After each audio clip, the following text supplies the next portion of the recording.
All right, we're back. The ITRBoxing weekend recap is back. Nibs, you're about to get into it. We're about to go live, and you said, "Hold on," and then I was like, "No, let's just get it. Let's get it out in the air." We're here with everyone tonight to give our immediate reaction, or as immediate as we could do, to Anthony Joshua getting stunned by Daniel Dubois. Just give your initial reactions, brother, because this was a crazy one. Man, first off, thanks for anybody that's tuning in to us, whether you're watching live or on YouTube. Look, man, I I thought, and you can attest to this. I put it in our chat. I said I think Anthony Joshua stops him, right? Like as talented as Dubois is, and I love his comeback from the Usyk fight. His chin's a little weak, right? And I'm thinking AJ, he's proven he's back, he's solid. He's got too much power, right? He's gonna knock this guy out. But I did say I don't care how it ends or who ends it. It's not going 12 rounds, right? Somebody's getting out of here. And I did not expect Dubois to just whoop Joshua's ass like that, my guy. And for me, watching the fight, again, it's not, and I'll let you talk to the particulars of it, but it isn't that you lost. It isn't that you got caught with one punch, right? You got your ass handed to you. There was really no point in that fight other than like the last 20 seconds, right? Where anybody had any thought that Joshua was winning. I mean, he catches Dubois, then gets caught getting cocky, fight's over. But it's not just that fight. It's the three knockdowns before that. It's you were outclassed. He didn't fix any of the shit that's been a problem for him in his previous losses, right? He's there to be hit. His chin is wide open. He drops his left hand like he's telegraphing punches. I think he was extremely overconfident, completely overlooked Dubois, which is a mistake. You will do that at your own peril, no matter what your last name is in the boxing game, right? And it proves to people Daniel Dubois is legit. Me personally, I feel like AJ's done as a top contender. Now, I'm not saying he's done. His career is done. It's the heavyweight division. Couple more wins, you could probably get right back into a title fight, contention. What I mean by that is I don't think he's going to get over the hump at the guys that are currently at the top, right? Dubois is in his prime right now, right? Fury is otherworldly. And I think he's really peaking right now. He's really peaking. Right. Usyk is on a hump. Usyk and Fury are Hall of Famers, right? If they mailed their careers in now, they both decided to take a knee, call it a day, first ballots. Dubois is building a resume where you're going, holy shit. You know what I'm saying? And he's what we wanted Joshua to be 4 or 5 years ago. That's where I think his career is going. I think Joshua can get back to a title fight, but I don't think he's beating anybody at the top. I think he's done as far as a legitimate title contender. In order for him to get another belt, one of those guys has to lose and lose bad or retire. I don't see any of that happening unless Joshua was somehow able to beat Dubois in a rematch and sort of cancel this performance out, because this was a type of beatdown. You know what I'm saying? Like you said, bro, he really whooped on him. It wasn't just this wasn't a points win. This wasn't a tactical win. This was that first bell rang and Daniel Dubois was on the front foot. He closed that range. He made Joshua uncomfortable on the back foot. And all of the various sort of defensive issues that Joshua has had at times throughout his career were all right there. And a lot of that is because we saw a guy really push the tempo. We saw a guy really close distance and not allow Joshua that operating space. Valine was not on the front foot. Jermaine Franklin was not on the front foot. In a lot of cases, even Usyk was not on the front foot. He was just able to out-tactic Joshua and ultimately, hurt him at the back end of the fight. But this was just a guy not giving Joshua any air. And he didn't He out Joshua. Well, and I think that Joshua's power, has been a real thing throughout his career. He's got an incredible knockout percentage. He's got a highlight reel of him. There used to be the argument of who punches harder, him or Wilder. Obviously, we know that at the time it was Wilder, but Joshua's always been known as a tremendous puncher, and Dubois didn't give him any of that puncher's respect. He really got right on him from the opening bell, and I think he just hurt him early in a way where Joshua could never recover. He could never get his legs back under him. And without both legs firmly under him, Dubois kept putting him down and kept putting him down. There was a couple of kind of wrestle to the ground ones that you could see, all right, that's not a knockdown, but Joshua's legs are gone. And then in that fifth round, right, after all that's happened, Joshua hurts Dubois. And it looks like, all right, he really is. He has been, a rise to the occasion guy throughout most of his career. And he starts pressing Dubois. And that's when Dubois lays him out. It was stunning. It was shocking. The whole performance was shocking. The way it ended was shocking. But at the end of the day, we can be surprised about what happened to Joshua and surprised that, this is the moment that's potentially an end of an era. But I also think on some level that it's the announcing of a new heavyweight star. And I know that Joshua has always been the bigger name, and boxing, if they know somebody sells, really goes out of its way, to push certain guys. But I think that Daniel Dubois is one of those guys now. And I just hope that he gets the credit and the fights, that signify that. And that may mean a rematch with Usyk. And frankly, I think he's earned it. Of course he has, right? There weren't a lot of people. I mean, I think, what was he, at plus 900 tonight? You know what I'm saying? Like, nobody was picking him to win this. And I actually want to give credit to Tyson Fury. Tyson Fury was being interviewed before this fight, and he's like, they were asking, what do you give Dubois' chances? And he says, no, I think you got it incorrect. What are Anthony Joshua's chances against Dubois? Dubois is the champ. Joshua's, coming and challenging him. Put some respect on the guy's name, right?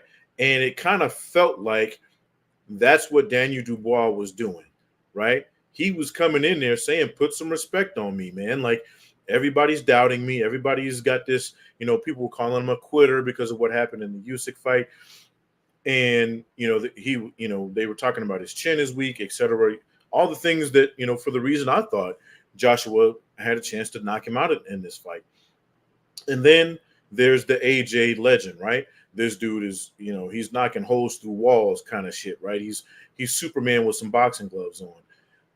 But he doesn't fix the shit. I say this all the time. You ad nauseum, you guys have heard me say this. I know what you're going to say. Yeah, fall in love with the shit you do wrong, because the shit you do right is always going to be there. The shit you do wrong should be the stuff you're in the gym focusing on all the time. If you're Anthony Joshua, you can hit hard, right? You know that you've got balls. You've got a heart. So even if you get caught with something, you're going to get back up. I mean, shit, that punch he caught, on the flush on the chin, that fourth knockdown, he was still trying to get up, right? I'll be honest with you. I think if it was a 15-second count, he might have fucking made it. So, you've got that. What you don't have is great defense, right? Or a great chin. Work on that stuff, bro. But I think for Joshua, Nibs, not to cut you off, but I think for Joshua, he's in his mid-30s now. He's gotten to a certain level doing what he does. And I think at a certain point, you are what you are, right? You can continue to grow and learn. You never stop that process, but at a certain point, you are what you are. And I think that the expectation going into this fight with the run that Joshua has been on is that there's still this moment, this potential that he could in some way be crowned the guy of his era or a guy of his era. And this fight puts an end to that, whether people want it to or not. And it sort of completely shakes up the landscape of heavyweight boxing in a lot of ways. I also think that I would agree with you if it wasn't for Usyk 2, the second Usyk fight, right? We saw a significant improvement from the first fight to the second fight. So I do think he's still teachable. I think these are things he can Absolutely. fix. So, like Deontay Wilder is who he is, right? If he doesn't catch you with his right hand, you're knocking him out. Big Bang Zhang is what he is, right? If you can withstand his onslaught in the first, if you can make it past round 4, all you got to do is run circles around the dude to the finish line, and you can win, right? They are what they are. I think Joshua has proven he can be taught and he can improve. I just think he took a huge step back against Dubois because I think he completely overlooked him. I think he was feeding into his own hype, and that's my thing. I didn't mean to cut you off. I just had to make that point. Absolutely. I mean, how do you, because you're saying in terms of he can still learn.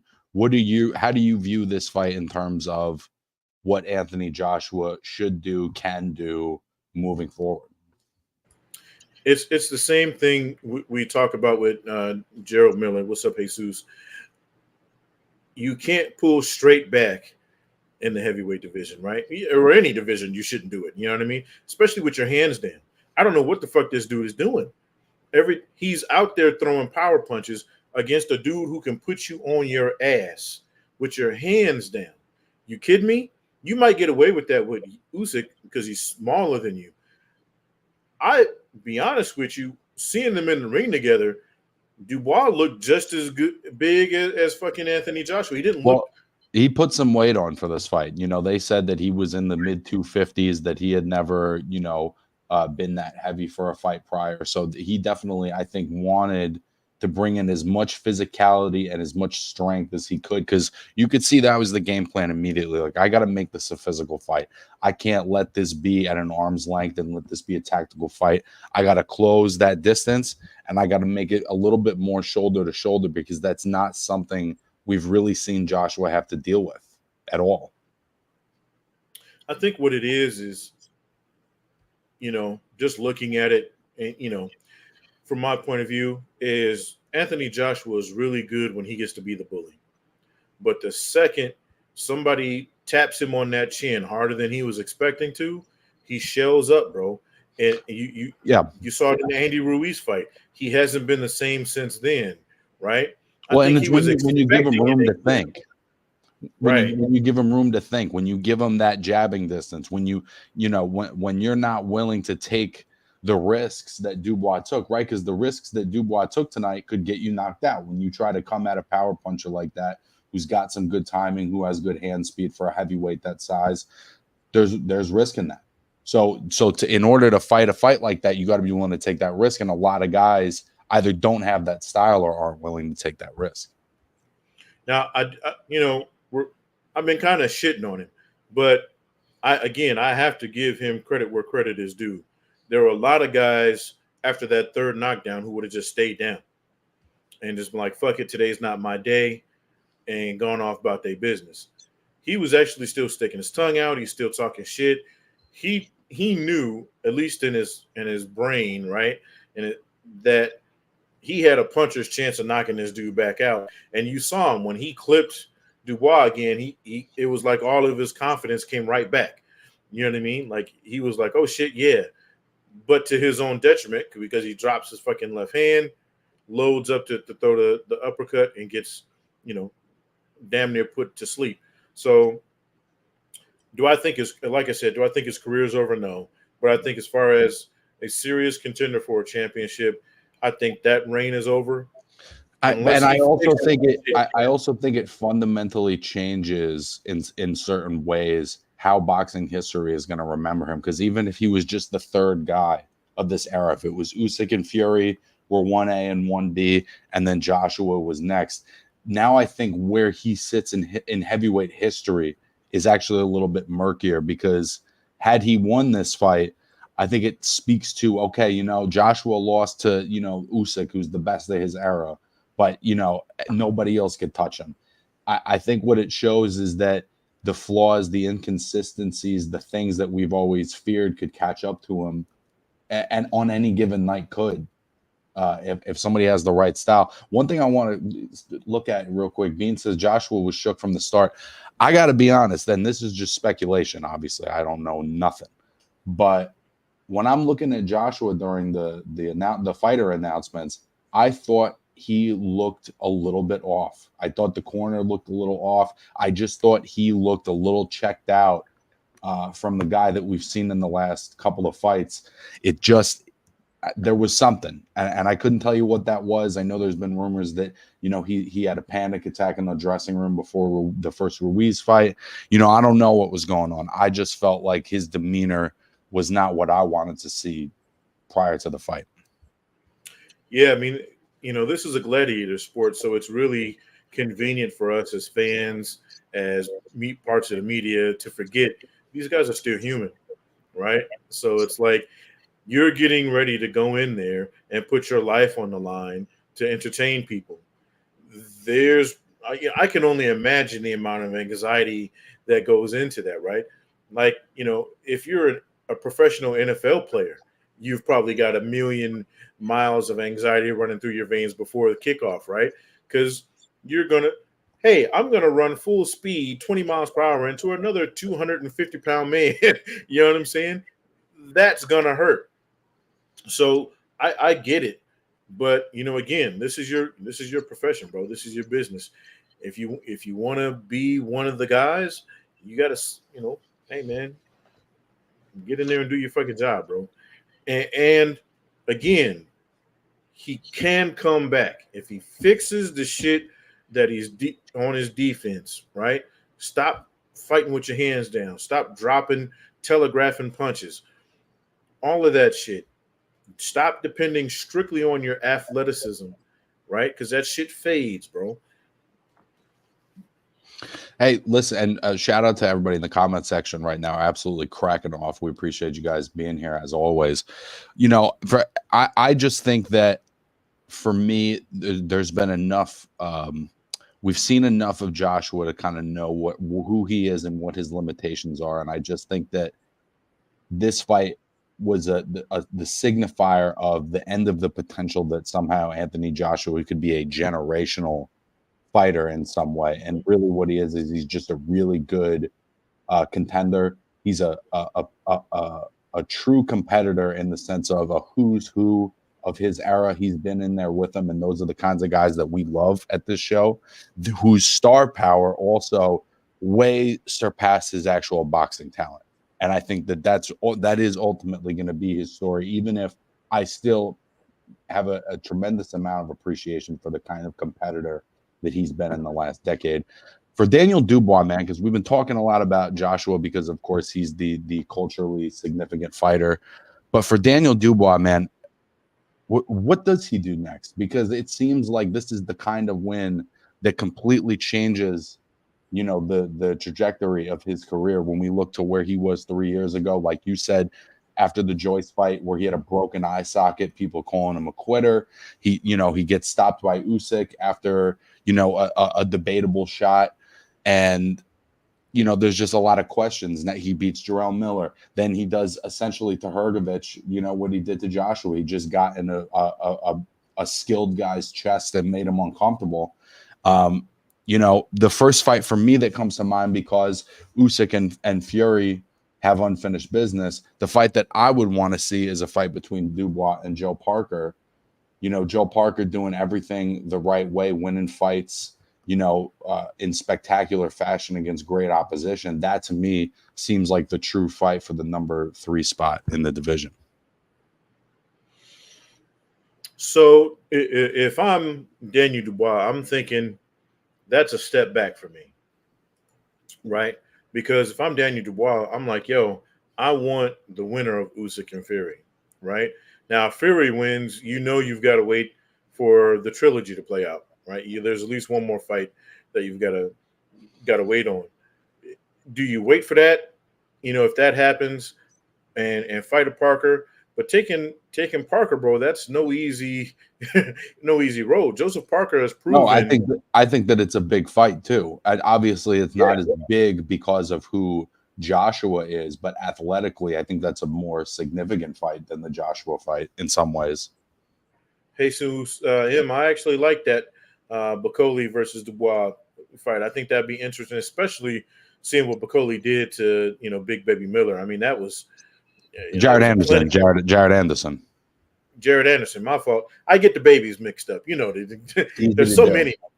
Yeah, there's so many damn babies. But I mean, against Big Baby Anderson, yeah, he looked lights out.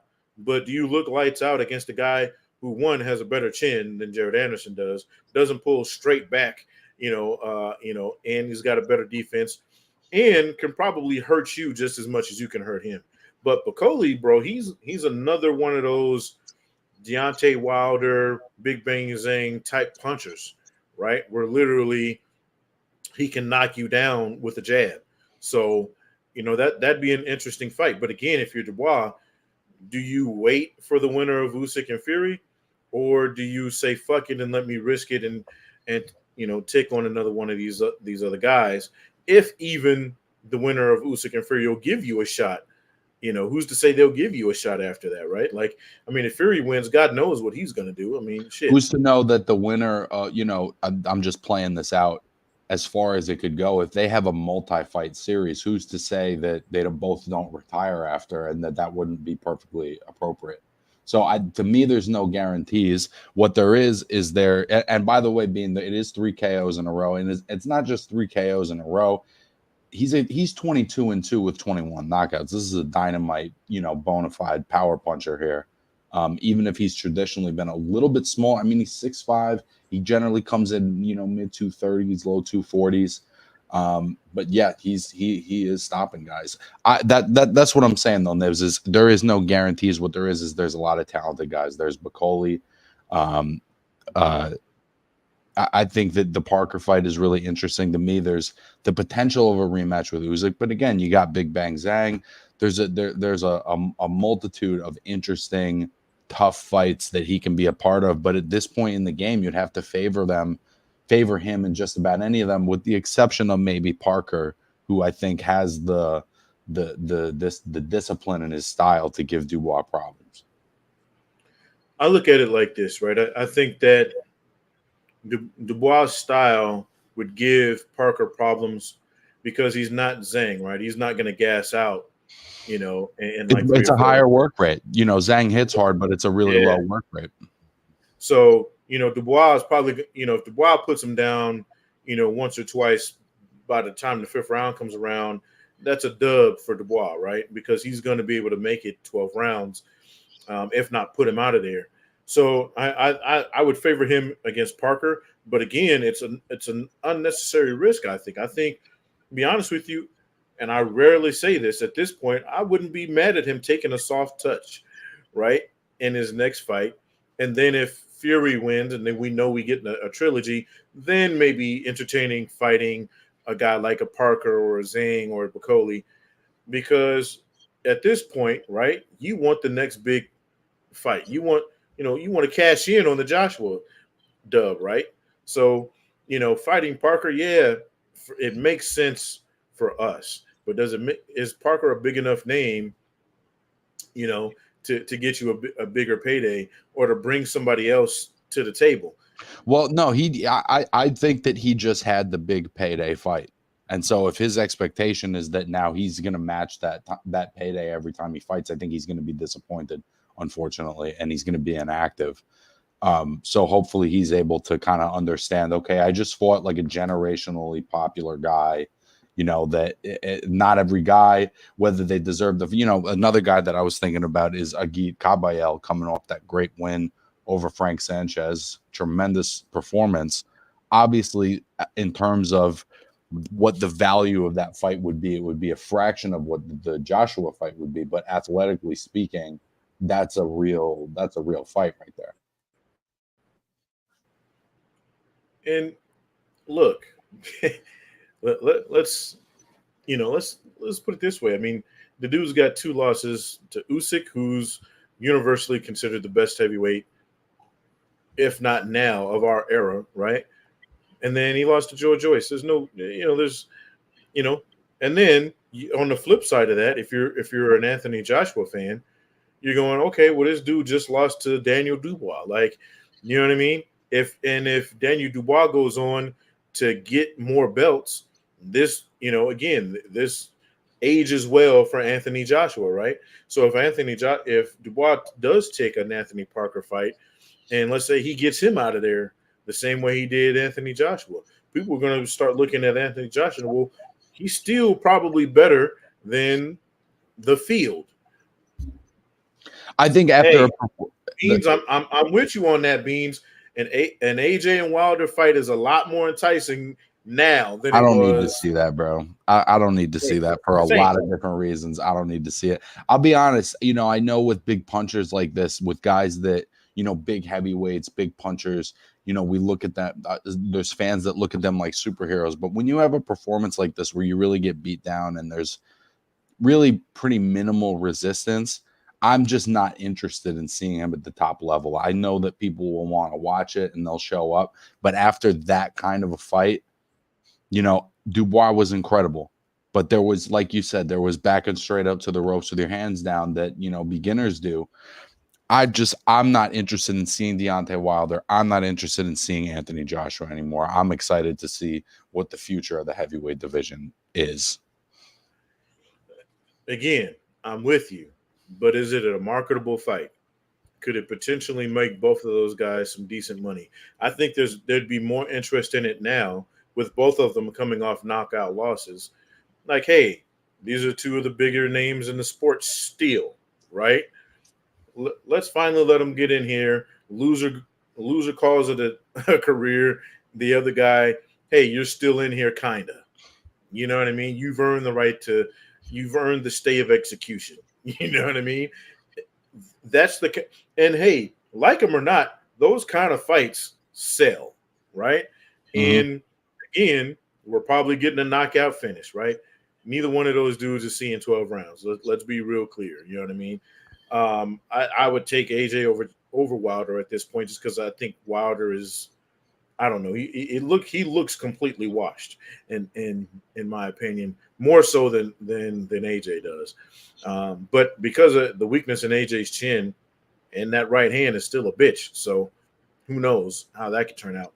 But I do think that Dubois, the sky's the limit, bro. I think he's earned the right to call the shot no matter whatever the fuck it is next. I think whatever he does next I'm going to be okay with it because of what he's given us these last couple of fights, bro. It's an incredible run he's been on. It really is. When you think back to heavyweights in the last couple of years, the run of wins that both he and Joseph Parker have been on is really pretty incredible. And it's cool to see, him, Parker, Agit Kabayel. There's some new faces in the division that I know the mainstream fans don't know about, but these guys are all straight up fucking killers. You know what I mean? Plus 900, bro. Plus 900, bro. Let's get into this undercard a little bit. The first one that I wanted to talk about is Hamza Shiraz, because middleweight is so void of interesting matchups at the moment. But in the last couple of weeks, right, we missed the show last week, but we've seen Erislandy Lara, who at 41, 42 years old is still very much a top level middleweight, and now we see Hamza Shiraz completely dominate Tyler Denny. He's clearly in a league of his own to some extent right now, especially in the European middleweight scene. What's your impression of Hamza, man? He wins like this. He just stopped Ammo Williams. I'm pretty high on this guy, but what are your thoughts on Hamza? I would say if your first time watching Hamza was tonight, you probably weren't overly impressed because he was in there kind of light. Right, the guy he was in there with was completely overmatched. Did beat Felix Cash though. The guy did beat Felix Cash. Right, but when you're fighting Hamza Shiraz, bro, and Hamza had every advantage over this kid. You know what I mean? God bless him, he tried, but let's face it, he was given little to no resistance in this fight. But again, that, to your point, that leads into how good he is and not how bad Denny is, right? Like, Denny's still a guy. Like, he can still win. I mean, he was the European champion coming into this fight. You know what I mean? Which isn't an easy belt to get. for anybody who's, in the boxing world, you got to earn that the old-fashioned way. You know what I'm saying? Which he did. And so the fact that Hamza was able to come in here and just completely dominate the kid, they're talking about him, moving him up because, unless he can get a title fight next at 160, they're talking about moving him up. I wouldn't mind that. I mean, he's a big kid, so he's probably going to get up to 175 before this is all. I wouldn't be surprised to see him messing around with cruiserweight by the time his career is over. But I think the sky is the limit for the kid. I think he can do whatever the fuck he wants. Me personally, I think he should get a title shot next. Well, I don't think anybody will, though. He's having compelling wins against really compelling opposition, and I think that I know that there's not going to be a lot of people calling for it, but seeing them in close proximity, in back-to-back weekends, I think that Hamza Shiraz and Erislandy Lara is a tremendous matchup. Obviously, you have to favor Hamza with the size and the youth, but goddamn, Lara's still got it, and he sits down on his shots these days, and he's still tricky to hit, and there's not that many interesting matchups at middleweight, but before he got out of there, I would love to see him kind of take on the old master. Bro, I'm telling you, Erislandy Lara doesn't want them problems. He don't want them problems. But I think he'd do it. I think he'd take that fight. Really? I do. I don't think he would. I don't think he would. And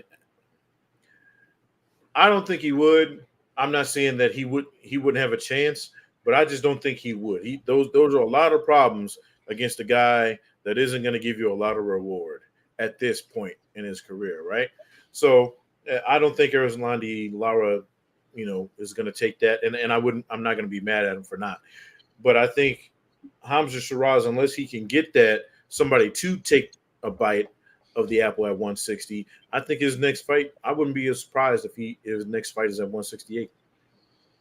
And boy, he would be a cool one to throw into the mix. Imagine Hamza Shiraz versus Diego Pacheco. I mean, that's a tremendous fight. I can already see, making those matchups. He's already beaten Ammo, who's ranked number 10 on BoxRec. Adames would be an interesting fight, but he was just so sleepy his last performance. It's not something I would be dying to see.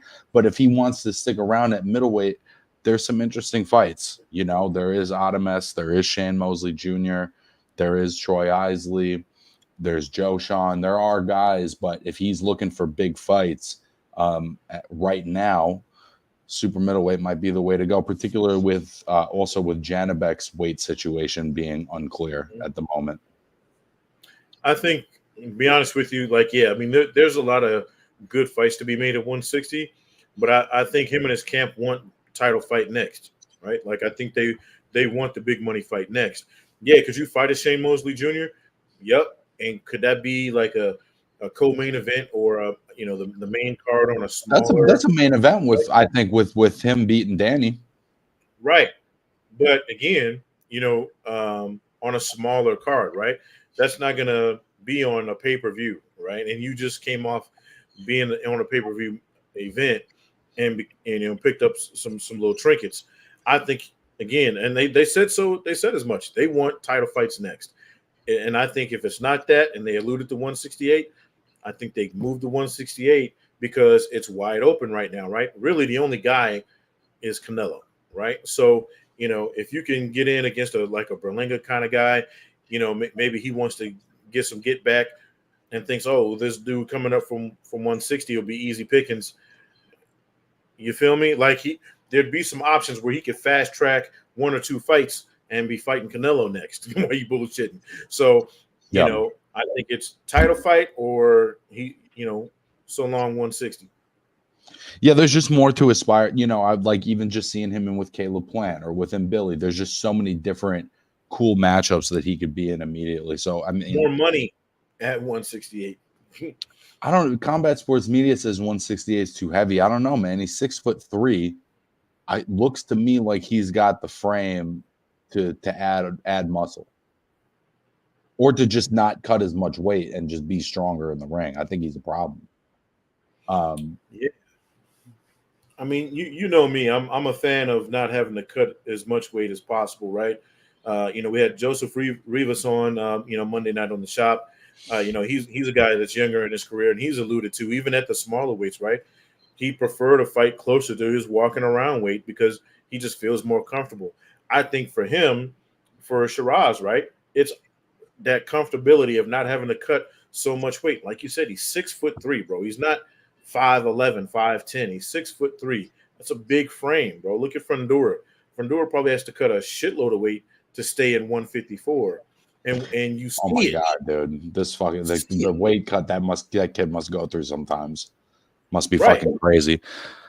What are your thoughts on Joshua Buatsi? Moving on from Hamza, I have conflicting feelings about Josh Buatsi. He's in some entertaining fights, and it just seems like he's occupied this sort of 6-man spot at light heavy for years now. And he doesn't come out of that spot because even when he wins fights like this one, he just gets hit so fucking clean. And it doesn't feel to me like he's growing as a fighter. It feels like he's sort of regressing in a way. And that's no disrespect to him and his talent, but he's a guy that gets hit too clean for me. And he gets hit too clean in fights where he's getting multiple knockdowns and dominating. I just don't see it with Joshua Buatsi. Am I missing something? Nah, man. To me, he has a treasure trove of natural talent, right? Like he's one of those guys who shows up, and can score, and can just do it, right? But then it's like because of that, he gets lazy and lets people back into fights because he can be hit. You know what I mean? And it's one of those things where it's not all the way there. You know what I mean? Like it should be, and you want it to be, but he just doesn't get over that hump.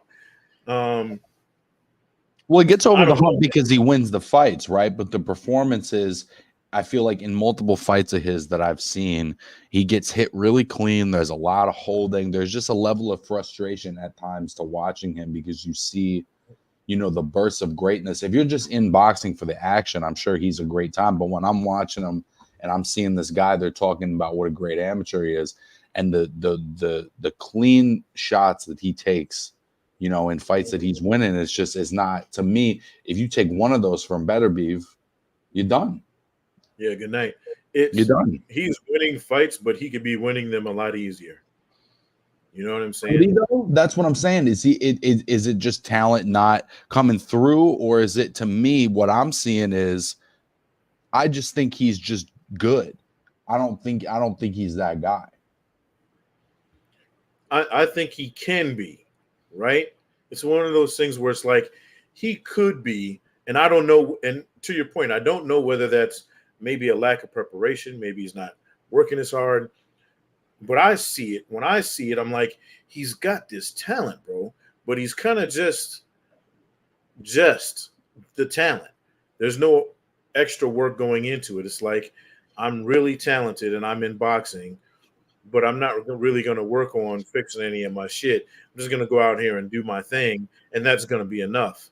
And we all know what happens with guys like that, right? Eventually, they get to a certain level, and it's not enough because they, the guys that have that talent and are in the gym working on all the shit that they're not good at will whoop your ass. So I think you're right. He's going to get in with a Beterbiev, a Bivol, Morel, Benavidez, Vosdick, any of the guys that kind of occupy that like legit top 5. I just feel like if he gets hit that clean by those guys, there's no way he's standing up to that. Even an Anthony Yard type guy will put him to sleep. Sure. Like, you know what I'm saying? Like, and that's not even, to me, the upper level, but it's a guy who gave Beterbiev everything he could handle, you know what I mean, until he got stopped. But if a guy like that can I would be afraid of putting you in with, there's no way I'm putting you in with, the top tier of the guys because you're not doing enough to convince. But it's one of those things where it's like, all right, man, he has moments where he's super fucking impressive. And then, like you said, he has those moments where you're like, what the fuck are you doing? Well, and I feel like sometimes I'm looking at it and I'm like, that was slow as shit. Like he'll throw his hands and it's just slow, or he's squaring up while he's walking forward, or I'm just like, I'm just not seeing it, bro. And at a certain point, he's got this pedigree, he's got this Olympic pedigree, this amateur pedigree, and all this, this hype that was behind him. And How old is now it's a put up or shut up, because it's like, are you a 31-year-old prospect, or are you a 31-year-old championship contender that's getting ready to fight a real guy? See, that's the problem with a lot of these guys who were like Olympic stalwarts, 10, 15 years in the Olympic program, and then they start becoming pros, is because they usually start their careers either in their 30s, you know what I mean, or at the tail end of their 20s, but they've spent, all pretty much sometimes their prime in the amateur ranks. So it's one of those things where, okay, did he blow his prime being an amateur, right? Chasing the gold medals and shit. And now we're getting the tail end of his career where he's still kind of good, but nowhere near what he was if he'd have turned pro after his first, run, right? Like we see it all the time where it works in the reverse, where in the US, we get all these kids who either skirt going to the Olympics or turn pro as soon as the Olympics is over. And it's like, you needed a couple more years, in that program, and you jumped in too early. Well, in other countries, you see it all the time. Guys staying a little too long, and then it's like, oh, well, shit, you're done. Like you need to be fighting for a title 10 fights in, you know what I mean? Because if not, then it's just it's too late. I think maybe that's a part of it. I don't know, because he's one of those guys where it's like I don't know, like I don't know what it is, but I know there's something missing. Listen, we're 7 years into a pro career here, and I see, in some instances I've seen like, okay, this is why people, are excited about this guy, but there's just been enough things I've seen where I'm just like, I'm just not seeing it, bro. I'm just not seeing it. And listen, there's nothing personal going on, nothing like that. I'm just not seeing it as far as, the absolute best of a division that's got some real killers in it right now. Hey man, as long as he keeps getting dubs, he can call himself whatever the fuck he wants, right? So, and I do think he's earned the opportunity to have those fights too, because he is winning, and he is winning clearly, in all these instances. I think it's the same thing like when we saw Berlanga against Jason Quigley. I was there covering the fight, and Edgar, I think, scored 4 knockdowns in that fight and is dominating, the early part of the fight, and then legitimately loses the last 4 rounds. And it's like that's not what you're trying to see. Yeah. That's not what you're trying to see in a fight that you're dominating. I'm not trying to see, a wily veteran get his legs back and kind of show you some shit down the stretch of a fight that you're dominating. And I feel like Buatsi has too many of those moments. I think it's one of those things, bro, too, where he needs to shit or get off the pot. Like you said, 7 years in, you've got this decorated amateur career, right? What are you waiting on, bro? Like, you know what I mean? I think he's got one of the interim trinkets or some shit like that, right? Like he's got one of the 1,000 belts rolling around that don't mean anything. But it's, you're at a point now where, bro, it's, hey man, we all know who the kings in the division are. Why aren't you even sniffing around getting to the? And the fucked up thing is, you're not only sniffing around them, but you're not even sniffing around the guys that are close to them, in competition. You're not anywhere near sniffing around those guys. So I don't know, man. Like maybe he's comfortable just being really good, and and that's it. Let's see. The Keji said Hutchinson will have a better career to me. He's only 26 and there's more talent. I think actually Hutchinson does have some upside, and that's part of the positive, right? Is a fight where he's getting dropped twice, but he was able to continually come back with big power shots that changed the momentum multiple times. Albeit, in my opinion, a lot of it is because Buatsi consistently gets hit very clean, but it takes a lot of heart and the character of a fighter to do what Hutchinson did there. I don't know, bro. Like Hutchinson to me is, again, it's another one of those things, bro. Fix the shit you're bad at. I hate to keep saying it, but it's I don't know what it is about boxers and boxing today. It seems like nobody wants to work on the shit that they're bad at. You know what I mean? Everybody wants to look cute while they're boxing. Stop that shit, bro. Like, you know what I mean? It doesn't have to look good. You just have to win. We were talking about off air. We were talking about the Alan Garcia kid. You so worried about looking cute, you got knocked the fuck out. Like, cut it out, man. You know what I'm saying? And those things can put a halt to your career, and they take years off of you, bro. What was? Oh my goodness. The kid who's knockout of the year. He was dominating a fight and then gets obliterated. You know what I'm saying? Oh my god, that shit is gonna kill me. I was just the fact that I don't know his name, and I should. It's killing me. But again, he comes in. He's fighting a guy. Everybody's expecting you to beat. Every second of the fight, you're winning. You get a little cute. Next thing you know, people are trying to tell you what your name is. So I think Hutchinson kind of falls in that, bro. I think unless he fixes that shit, he's gonna get in against one of these killers, and it's not gonna go very well. You know, Anthony Kakachi, before we move on from Joshua Watson was taking so many flushes. That's what I'm saying, Keji. I mean, that's the big red flag for me, bro. When you're getting hit that clean at a certain level, I can't imagine that he's going to be able to stay on the front foot taking those kinds of shots against Arthur Beterbiev. It's not happening for me. Anthony Kakachi gets a decision win over Josh Warrington. Josh Kelly getting a somewhat disappointing win over Ishmael Davis. Anything else on this card stand out for you? Not really, man. I think hats off to Kakashi for basically blowing out Warrington, bro. Like I thought he did an absolutely great job there. I think Warrington's done as far as the top contender is concerned. I think his time has passed him. He's probably going to end up being a gatekeeper if he keeps fighting. You know what I mean? But I think Kakashi's another one of those guys. He's got a couple L's on his ledger, but he's getting better. You know what I mean? So, I think he can do whatever he wants at this point. And I hope his next fight is big money because I think he's earned it. And to be honest, too, he's only actually got the one loss on his record. He's 23-1. He's on it's like an 8-fight win streak. The last two, obviously, being the knockout win over Joe Cordino, which was a really incredible fight and an incredible win. Now beating Warrington.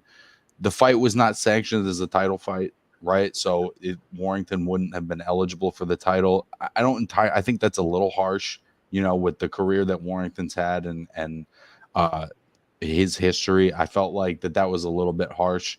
But they didn't have him ranked. They didn't have him ranked, so they're like, "Fuck it," Right, which is ultimately why you can't get too upset about it. It just seemed like a little bit harsh, but he hasn't fought at the division before. This is an interesting weight class. You got Andres Cortez, you got Oscar Valdez, you got Robson Conceição and Shock Foster having a rematch in the next couple of months here. There's some really interesting fighters off the top of my head. Also Lamont Roach and Albert Bell. Where do you see Kakachi in the mix at this weight? Because I honestly think that he has the size and the length, and at this point, proving himself at the top level, that I think he's very much in the mix. Top 3, in my opinion. You think he's top 3 at this weight? Top 3, and I think until somebody proves otherwise, you'd be hard to convince me that. You know what I'm saying? Considering who he's beaten, how he's beaten, right? Again, it's not just that you won. It's how, like, Cordino people were talking about this dude, was the boogeyman. You know Listen, what I'm saying? I really liked Cordino, going into that fight. I thought he was a really talented guy that could do a lot of different things. And it was, it was shocking to see Kakachi kind of just walk him down and bully him into submission. Bro, and again, it wasn't close. You know what I'm saying? He put it on him at will. You know what I mean? And again, if you take, it's like, it's like Subriel Matias, right? Everybody was saying he was the boogeyman at 140. This guy comes in, nobody really paying too much attention to him, gets him at home, and he beats him. When you beat the boogeyman, that it takes, you know what I mean? It's like, okay, well, shit, show me somebody else, that's better than that. And then he comes in, no matter what you think of Warrington, he comes in and pretty much has his way with Warrington. Doesn't stop him, but still, that's not an easy out, bro. You know what I mean? So, yeah, top three. Prove me wrong. Like, put him in there with somebody else, right? And I hope he does get that fight next, because I think he gives anybody else problems that they don't want. I guess moving on from this card, we had another card on ESPN Friday night. Jaime Munguia getting a 10th round stoppage over Eric Bazinyan. Hell of a fight. Bazinyan, I think it's Bazinyan actually, but I always go by the Bernardo Osuna pronunciation, the multilinguist. Yeah. Bazinyan had a lot of success early with the jab. I felt like he was actually kind of winning the majority of the rounds, if not half of the rounds, with some really effective footwork and counterpunching. And it looked to me early in the fight like Munguia was having to ask himself some questions. It looked like he was a little hesitant. He's coming off his first loss against, Mexico's greatest fighter of the moment, maybe of all time, potentially. And it just looked like it took him a minute to get. He said to Eric Morales in the corner, "I feel tight out there. I feel a little tight." And you could kind of see it. And Bazinyan has a style where if you feel a little tight, well, now you got a hard power jab in your face, breaking your rhythm, and you're just not sure what to do. And then once he figured out what he wanted to do and the ball got rolling, it felt like an avalanche. It felt like the talent came through, the punching power came through, and he truly is a very talented young kid. But we saw some things in this fight from Bazinyan where I wouldn't mind seeing him again. I mean, Bazinyan proved that he wasn't a pushover, right? And he didn't come in to lose. He came in there to win. I think for me, the level of competition rose to the top here, right? Munguia, for however you want to call him before that, you look at his record, you look at Bazinyan's record, he's got the more impressive competition, right? And he just came off of the big show, right? You're, albeit a loss, you got knocked down, kind of got embarrassed, you know what I'm saying? But against the GOAT. But there's some clarity that comes from that, right? Hey, I've been to the mountaintop. I've been to the big show. I've done that. Now I'm fighting this guy who, he didn't take, get out of here with that. But I'm fighting this guy who's legit. Everybody, he was undefeated before he came in there. Decent knockouts on his ledger. But hey, I just got done fighting the GOAT. Let me figure some shit out and do what we hope he would do. And I think it good for him, right? This was a good comeback fight for him. I think it was the perfect opponent for him to come back against. You know what I mean? So hats off to him. Hats off to Bazinyan for, potentially getting himself a better payday or a better fight down the road too. I think he's put himself in a position where, yeah, I lost, but I lost to Jaime Munguia, right? Who, everybody respects. So, losing to him is nobody's holding that against you. You can probably get another shot later on down the road. I had Bazinyan winning the first 4 rounds. So the fact that Munguia was able to come back and pretty much dominate from there on forward proves to me Munguia is back in a rhythm where, he can potentially get back to the mountaintop and maybe, if not, get another fight with Canelo, but he can get another fight at the top of the division. Yeah, I just thought Bazinyan boxed a good fight, man. He boxed a smart fight. He was giving Munguia problems. I think some of that was why Munguia felt tight, because he didn't have a guy standing right in front of him where he could rip combinations and get a rhythm offensively. He was fighting a guy that was very elusive, that was the same size as him, that doesn't hit hard, but I think, had enough pop in that jab to keep him honest and to keep his momentum off. But at the end of the day, I think Munguia is proving that he is a guy of his era at this weight.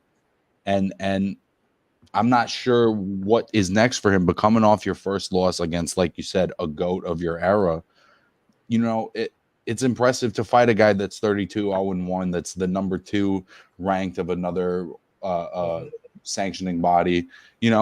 He's for a long time we didn't like, or we were confused by the kind of competition that Munguia's fought in the last few years, but now fighting Derevyanchenko, fighting John Ryder, fighting Canelo, and now fighting Bazinyan, you got to give it to him to some extent. I know that our guy Jesus M is not too interested in doing that, but what? All right. So look, Bazinyan is look. Let's be really clear. He's not going to be on anybody's pound for pound list anytime soon, right? He's not on anybody's top 10 list, but he's a very solid opponent. He came in there to win, and he gave Munguia some business, made him adjust his game plan. To Munguia's credit, he came out on top because he was able to do so.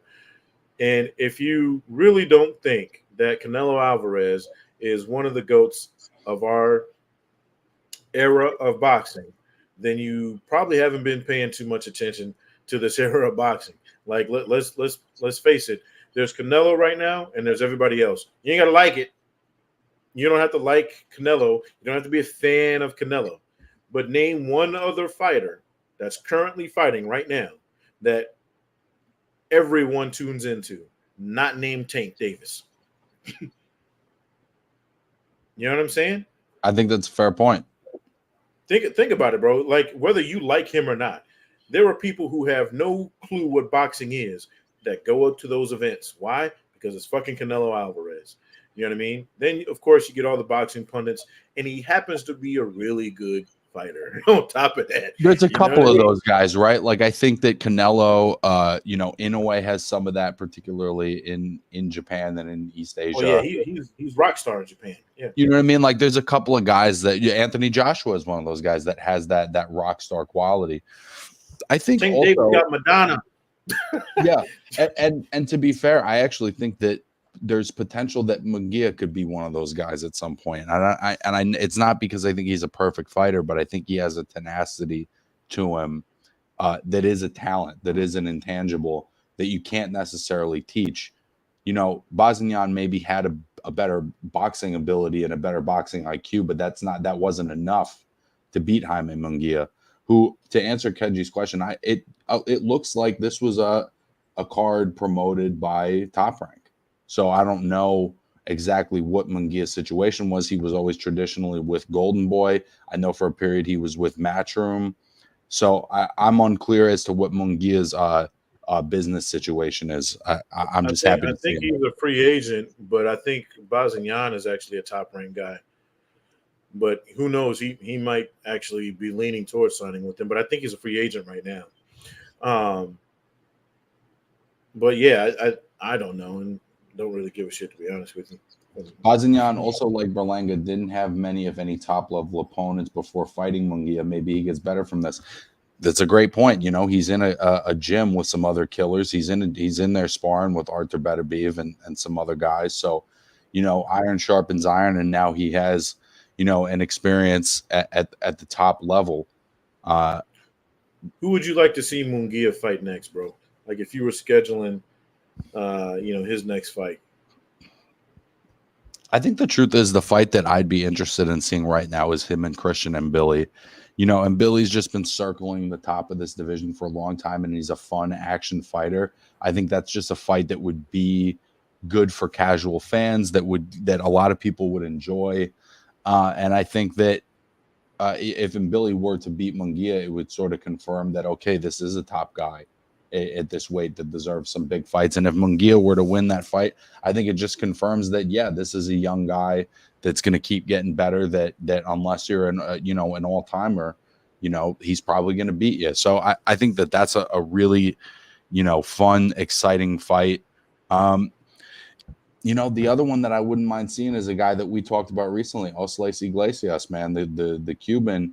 I just think he's a really talented cat, and I know he's not as far into his pro career, but that's a fight I would like to. There's a lot. Diego Pacheco, that's another one. There's great matchups, but I think to start, I think as far as just action fights and seeing how he responds to that pressure, I think Mbele would be a fun one. Sign me up every day of the week. I mean, Christian Mbele fights, I want to see it. You know what I'm saying? And I think there'd be a little bit of intrigue from Munguia's side of the camp because of Mbele didn't look that great in his last fight. You know what I'm saying? There were definitely some things that you could probably exploit if you're Munguia. I'm not mad at Munguia versus Berlanga either, considering what I saw from Berlanga. But I'm with you. Give me Munguia and Billy. But again, I wouldn't be mad at Munguia Berlanga. So maybe you can get Berlanga out of there. We can stop talking about the guy. Plus, it's Berlanga's another one of those kids, right? Like him or not, love him, hate him, no matter what, he gets asses in the seats. So again, it's like the one of those things where it's like, I don't know why this guy gets so many people, but he does. So I wouldn't be mad at that either, because I think it would be a pretty decent payday. And hey, it's the two most recent guys that fought Canelo Alvarez fighting each other. Why not? The last one is just also because he's a guy we talked about literally on this episode, would be Hamza Shiraz. If the Hamza Shiraz is serious about making the move up to 168, if there's not a fight that's appealing to him or a title fight at middleweight, sign me up for that one, man, because I think that Hamza is a real dangerous guy for anybody at light heavyweight and down, really. I don't think anybody wants that smoke, bro. I think people are looking at him just like we're looking at him. This dude's a problem. And he's not a problem with a big enough paycheck for people to take the risk yet. I think he's got to win a strap, or he's got to be able to get somebody with a decent enough name to say, fuck it, I'll fight him for that mid-level check before he can get some of these bigger names like Munguia, Berlanga, guys, Mbele, guys like that at 168 if that's the route he goes. Even at 160, I think that's the problem, right? It's the Winky Wright effect. This dude's a big enough problem without a big enough paycheck for me to take it. You know what I mean? Because you could potentially lose. It's a hell of a division right now, and Munguia is very much right in the thick of it. Let's get into a little Richard Torres real quick, because Richard Torres, I think, showed some layers against Joey Dubois that we haven't gotten to see from him just because he hasn't had the professional resistance yet. But he showed me some things that I didn't know if he had. One is a level of footwork that I wasn't aware that he was capable of for a guy that size. I liked how he changed directions. I liked the angles he was cutting. There was a level of punch variety that again, I wasn't sure if he had that skill set, just because we've only been seeing him blast out guys that really have no chance at all, at least in Dubois, who has a lot of experience at the highest level. There's a little bit more professional resistance. What did you think of Richard Torres in this fight? And obviously we've been frustrated about the level of competition in his career so far, but I felt like as a performance that this was a pretty good one for him. I'll say this. Maybe I'm the only person who feels this. His opponent was a really good club fighter. Okay. And right, but that's better than anything he's been in with so far. Right. I was just getting ready to say, to his credit, that is a step up from his previous competition. I mean, his stiffest competition up until this point was Curtis Harper. So, the fact that he's fighting this guy, what's up, Bourbon? It's a step up. But let's pump the brakes on giving him, like, this guy isn't a world beater. He's a really good club fighter, right? So he did take a step up, and he made the guy quit. I mean, essentially the dude quit because he kept spitting out his mouthpiece. Somebody said it was actually a thing where he didn't have a fitted mouthpiece. He had one of those. Yeah, I don't think he was spitting. Yeah, it was. I don't think he was spitting it, bro. Anytime they would show the replay, it was like he would get hit and it would just come out. And I was like, spitting it is when you turn and you go, flip. He would just get hit and it would come out. And I was like, I don't think that he's doing this intentionally. So you saw the difference when Torres had to take his mouthpiece out. He had to actually go in there and pop his out, right? Because he got his from the dentist. Yeah. I think, and again, it again leads back to this guy's a club fighter, so he hasn't had to go get one of those dental mouthpieces. He's getting the boil and bag joints, and he's just putting it in there. I mean, Like DeWaco's fought on DeWaco's fought on ESPN 4 or 5 times now. Like, I just don't. To me, that's a huge oversight. Where even if he is a high level club fighter, he's been the B side on television multiple times. You'd think that they'd be prepared for that. But those dental mouthpieces cost money, bro. Yeah. Like and let's be let's call it what it is. Them shits ain't cheap. So I think he's gotten away with it because he hasn't faced a Richard Torres up to this point yet, right? So he doesn't have to worry about his mouthpiece coming out. He was even telling the referee, "Look, I'm trying, bro. I'm not spitting it out. Like, I'm not doing this on purpose." But it happened so many times. The referee had no, he's doing his job. He had no other option. He had to DQ him. And he told him, "Hey, look, if this shit comes out again, it's a wrap." Now, considering that it came out obviously on a punch, right? Like, he got punched and the shit came out. If I were the ref, I would have let that one go, right? Because it wasn't like they were tangled up and it just dropped out. He got popped in the mouth. Like Chico Corrales, when he was down, took it out and put it on the floor. That's different. It's just different. Right. I think, but again, like you said, right, that falls on the opponent, right? Because in your camp, you're right. You should have a mouthpiece that fits. People don't understand that shit, bro. Like, all of that shit goes into this. If you're going to be a pro, if you're going to be fighting on at that level, like you said, fighting on ESPN, and now not only are you fighting on ESPN, but you're fighting a Richard Torres. This is your biggest fight of your career. Let's be real clear. You know what I'm saying? This is the guy that if you can beat him or even look really good against him, there's more money down the line. He blew it. You know what I mean? And you blew it because not only were you getting beat up, but your fucking mouthpiece kept coming out, and he wasn't given any of the resistance everybody was expecting him to. He looked like a glorified punching bag in there. So he threw back some counters at times. I think he showed Richard some looks as far as footwork that maybe he hasn't seen before.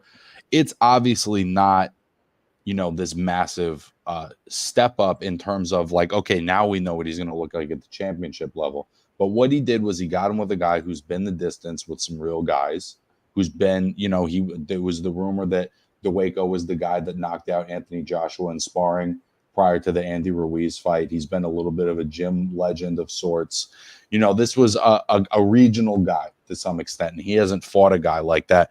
As far as Jesus, as far as who I would match him with next, I doubt that anyone that I would want to match him with is who they're going to match him with right now. And that's, no disrespect to the matchmakers. I'm just not seeing the vision as far as the direction they're moving him. I really liked what I saw from Richard as a boxer in this fight. So I would want to see what we get from that. So for me, it's maybe guys that are contenders, but are maybe, or other prospects, maybe the winner of Frazier Clark and who's the guy he's rematching again? Hold on, let me check real quick. I'm just forgetting his name. And Fabio Wardley.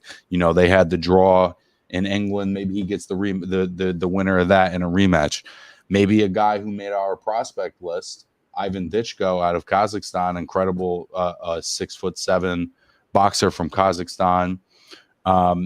Maybe it's even somebody like Steph Shaw, or I'm trying to think of who else, but maybe or maybe even Andy Ruiz. There's somebody that has some world-class experience. Somebody with some world-class experience where we can start to gauge where exactly Richard sits, in the heavyweight landscape. I think both of these would be good tests for him. You know what I mean? These are the kinds of fights I think we've been sort of waiting for him to be in. And now that he's 11-0 and he's really not just winning these fights, he's dominating them. There's really no challenge factor for him at all. We want to see, that start to move up a little gradually, but a little bit more quickly. Yeah, I mean, I wouldn't mind seeing him against a Jerry Forrest, Charles Martin kind of guy. Somebody who's been there and is at a level now where I can get a real sense of where Richard Torres is. Kubrat Pulev, maybe. Right. the problem is this was being touted as the fight that's going to prove where Richard Torres is. I didn't get that, right? I got another guy who's made a slight step up from his previous competition, and he was able to look really good. But I didn't see any resist. I didn't see enough from his competition for me to go, oh, okay, this proves something to me. So I would love to see him get in with somebody where we can actually get a legitimate test on where his skill set is, because he didn't have to overcome anything. There was little to no resistance coming his way, right? This fight was even easier than his last fight. So it's like, even when he's knocking people out, they're generally trying to win the fight at least, or throwing punches back at him. This guy was guaranteed he was dodging a lot of his punches. He did make Richard, whiff on a lot of them, but he wasn't throwing anything back. You know what I'm saying? Like, there were a couple of times I want to say, I think it was like the first round, right? He made Richard whiff hella hard, and I'm thinking he's gonna, throw something behind it. Nah, he just backs up and puts his hands back up, and it's like, okay, there were a couple of times he made Richard look really silly, but he didn't make him pay for it. So, give me somebody that's actually going to come in there and at least act like they want to win the fight. You know what I'm saying? Give me the Charles Martin, Jared Anderson fight. Somebody like that where we're like, okay, that proves where this guy is at one way or the other, and let's go from there. Again, good win for him. Congrats. I'm glad he's on his way up. I think the boxing heavyweight division is better with him in it, because he's got the potential to be a superstar. There was some other really impressive performances on this card. One of them being Charlie Suarez getting a really nice knockout over Jorge Castaneda. One of those guys, right, that stayed amateur a little longer, but it seems to be working for him. He's 36 now, but he seems to be a guy that's also kind of peaking as a pro at 130 pounds, which is a fun weight class right now. What are your thoughts on Charlie Suarez? I mean, he was supposed to have a title eliminator, and his guy, Yep. His opponent fell out, last minute. So, I think he would have beaten Cortez too, by the way. Yeah, I would have bet on him. Hats off to his opponent. He came in short notice, gave his best. But let's face it. We say it all the time. There's levels for a reason. You know what I mean? And Suarez he's levels above the guy that came in. But here he goes. He goes from being the co-main event to being on the pre-undercard. You know what I'm saying? So, I know that's disappointing for him, but he got good work. He got to stay busy. I think that he'll be right back at the level he was supposed to be at. Friday night. I think they'll try to throw him right back in there with another guy. I mean, again, this is supposed to be a title eliminator, so hopefully he gets another title eliminator, if not a shot, at somebody next, because I think he's one of those guys that's going to give you an interesting fight, no matter what level it is. He's super technical. I think he hits hard as shit. You can kind of just see it from the way guys react to his shots. I know he doesn't have that many knockouts, but I think that he's got some real thudding power. Definitely another interesting guy in the mix at 130. Some youngins on this card really shining, right? Emiliano Vargas, to me, looked like $1 million. So he's still in that very early prospect stage where we're seeing what we got. He's, in his early 20s. I thought he looked very slippery in this fight. He didn't get lax with his defense. Young guy named Steve Navarro, who I had not seen prior, looking like a young Lomachenko. I loved his footwork, the way he's cutting angles. I don't know if you got to watch Steve, but he's truly an incredible talent. Demler Zamora had a nice performance. All of that, for me, overshadowed by Ricardo Fernandez getting a shocking knockout win over Alan Garcia. I mean, this one for me, you got to be a real boxing head to feel this way. But for me, this was the real shocker of the night, because, we've been watching Garcia from the beginning. We try to watch as many of the young cats as we can. And I've been really impressed with him. And I was impressed with him throughout the course of this fight. And, as much as the guy was 15 and 13, you could tell he was like a high level jobber. He knew how to get around the ring. He knew how to defend himself. So it was good seeing him get the rounds in. And then Fernandez just absolutely lays him out and gets the second knockout of his entire career against a highly touted prospect. This is one of the great things about boxing is the unpredictable. We really never know what's going to happen. And I remember when I did commentary with Harry Gigliotti in Boston, we watched basically a contender, a fringe contender in Joseph Fernandez get completely laid out. I'll think of the guy's name, but against a guy with a very losing record who had been knocked out 8-10 times in a row. And he absolutely slapped Joseph Fernandez. And it was just one of those, the thrill of the unexpected. Sometimes boxing can still provide that for all of its flaws.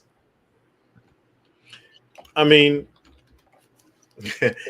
we were talking about this at the top of the hour, right? We were talking about it with Anthony Joshua. You know what I'm saying? Alon wasn't just careless. He was trying to be cute, bro. He got in there and let's break it down, right? Think about it.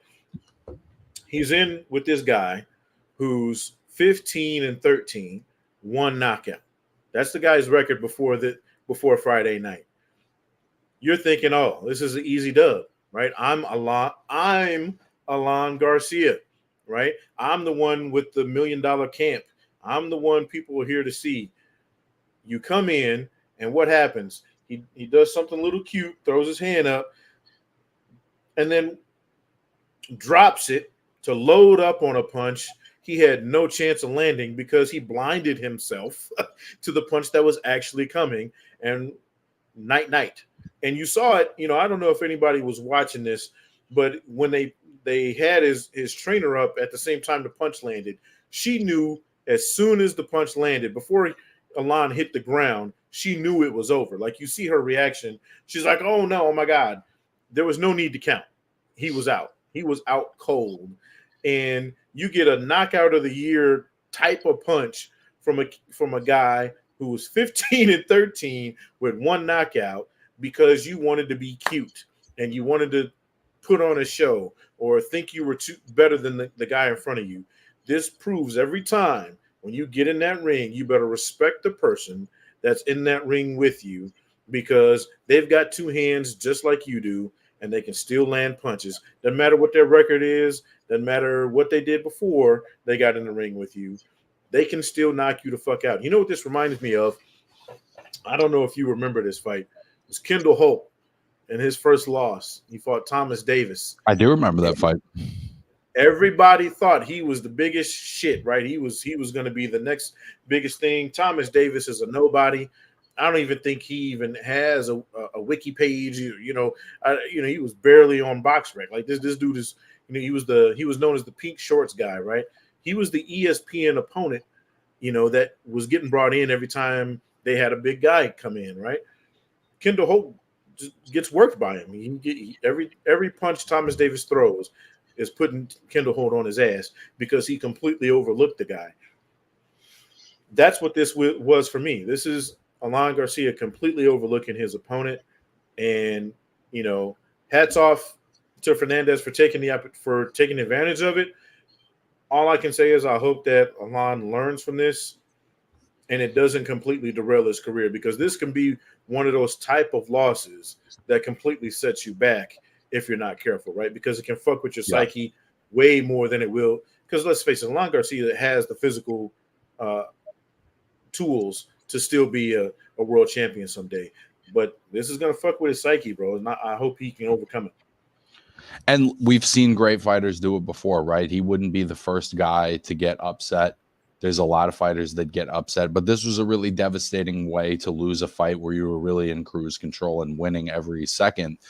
Just to go back for some context, because I want to give him credit, it was Gonzalo Diarra from Argentina who got the knockout win over Joseph Fernandez. This was back in February of 2022. Gonzalo Diarra has not won a fight since then. And in fact, he's been knocked out in every single fight since that moment. And Joseph Fernandez just last February beat a prospect and Aaron Aponte on the zone. So it's funny how those, even after, their career trajectories essentially both stayed the same. But on that night, for whatever reason, Gonzalo Daera caught Joseph Fernandez and put him to sleep in front of a couple hundred people, and it was as shocking as any fight result that I've ever seen. Right up until this one, this was pretty fucking cool. It was pretty fucking special, and you hope for I believe it's Fernandez. You just hope that even as a jobber that he's able to catapult this into more opportunities, into maybe being able to be in some different kinds of camps, just that it opens up opportunities for him even as a 13-loss fighter. I think that, again, what happens nowadays is, right, everybody wants to be perfect. Everybody wants to be Floyd Mayweather, right? Because we're coming off that era where now everybody wants that, right? You don't have to be perfect in this world, bro. Like, stop trying to be perfect. And I think that's what can hang up an Alan Garcia type of guy, right?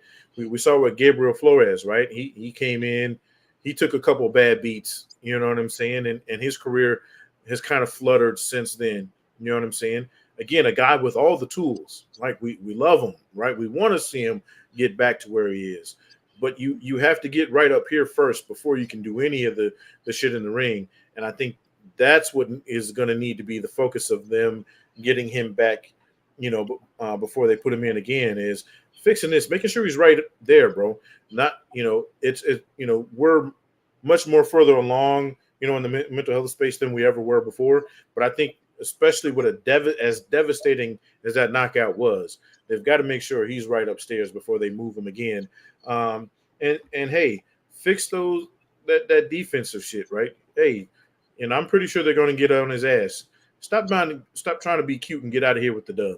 You know what I mean? This was a right, fight. And you got to actually catch the punch, right? Like, he did the defensive motion, but then drops this as he's throwing the other, and it was really like a very simple technical mistake. But those are oftentimes in a sport like boxing. Those are the right. It's a game of inches, and that something like that can totally change the trajectory of not just your career but of your whole life. It's those are always the stakes, right? I mean, you mentioned it. With the fighter that you mentioned with me, Kendall Holt. Those guys all bounced back, right? Like they didn't let that one, and those were devastating losses. You know what I'm saying? Like, Kendall Holt was annihilated. Like you said, your guy was annihilated. Came back. I think Kendall Holt got a belt again. Listen, right? Vladimir Klitschko had multiple of those losses where he's getting stopped in relatively, embarrassing fashion in fights where he's the favorite. Yeah, shit. It's nowadays you don't have to be perfect. It's how you bounce back from this loss, right? That we're going to remember. That if Alan Garcia goes on to have a 10-year career after this, nobody's going to be talking about the one night he got knocked out, on an ESPN card. They'll be like, yeah, he fucked up once, and then that'll be it. Yeah. Listen, Joseph Fernandez is back fighting on TV now, and I think a lot of it is because there weren't that many people and there wasn't any footage of him getting laid out by a relatively lower level jobber. But he was able to recover from that. Guys recover from stuff like this. Not everyone does, though. You have to be, special to some extent. You look at it, you look at most of the greats, right? Look at Bernard Hopkins. He lost his first fight. You know what I'm saying? It ended up being Bernard fucking Hopkins. You know what I'm saying? Manny Pacquiao was slept by, Juan Manuel, Marquez, and they're talking about him fighting again, in his 40s. You know what I'm saying? And being the favorite to boot. You know what I mean? So it's bad losses can happen to anybody, bro. It's just how you recover.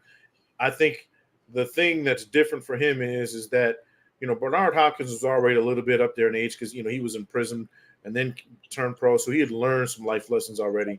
Alan Garcia is really young, bro. So it's going to be a difficult road for them to navigate because his ego is probably much more fragile than a guy who's, a seasoned vet or has got some hard life experiences already. So I that's why I keep leaning on. They need to make sure that he's right upstairs before they throw him back in. But I hope that he comes back and strong because, like you said, before Friday night, I was in love with the kid. I think he's lot to like, man. Lot to like with Alan Garcia, and there's still a lot to like. It's just a matter of, sometimes you make a mistake and sometimes there's just freak shit that happens. And in a sport like boxing, not everything is going to go your way. That's just what it is. Yeah. I mean, we've all seen it. If you've been in a fan of the sport as long as we have, right? We've all seen the prospect that gets smoked, by the guy that wasn't supposed to smoke him. And one or two things is going to happen. Either it's going to be a great lesson for you, you'll come back and be a world champion someday, or we'll never hear from you again. It's pretty much one of those things, bro. Or you become a gatekeeper or a fringe contender. I remember, what was it, Peter Manfredi? Remember him back in the day? This dude was on, of course, ESPN all the time. He gets spanked, and then boom, it's like, what happened to him? You know what I'm saying? And then he kind of just becomes like this perennial gatekeeper type of guy, from that point forward. So hopefully, again, Alon can get back on track and get his dub back. Well, Nibs, this has been an incredible episode tonight. We had a lot of great action this weekend, and we really appreciate everybody in the comment section, man. We got the best comment section in the biz. You guys were cracking off tonight. We always end the show the same way, brother, but talk to everybody very quickly about the importance of supporting local boxing. It's, everybody knows, man, here at ITR, local boxing is essential to us. Whether you're Dakota and Jack over on the East Coast and the New York and Boston markets, whether you're on the West Coast like me, Felix, and Ray are, whether you're down south, Midwest, no matter where you're at, there's a homegrown market of boxers that you can tap into. But, more so than just the boxing part of it, again, you're supporting yourself. You're supporting your community. It's not just the guys in the ring you're supporting. It's the people that work the concession stands. It's the securities that works those events. It's the lighting guys that work those events. It's the guys that are doing the stuff you don't even think about, right? The corners. It's the guy who's running, to make sure that nothing goes wrong with the sound. It's the announcer, ring girls, all of that. Most of those people come from your local market, right? They're not coming, they're not being imported in. They're being, they're working from your local market. So when you're supporting local, you're supporting yourself. And if you can't do that, then I don't know what the whole point is. So show up and show out for your people. And you just might get a magical moment like Gonzalo Daera getting a shocking knockout win over Joseph Fernandez that not that many other people get to share the way they do when fights are televised. Nibs, that was beautiful. This has been a great show. See you next week, guys.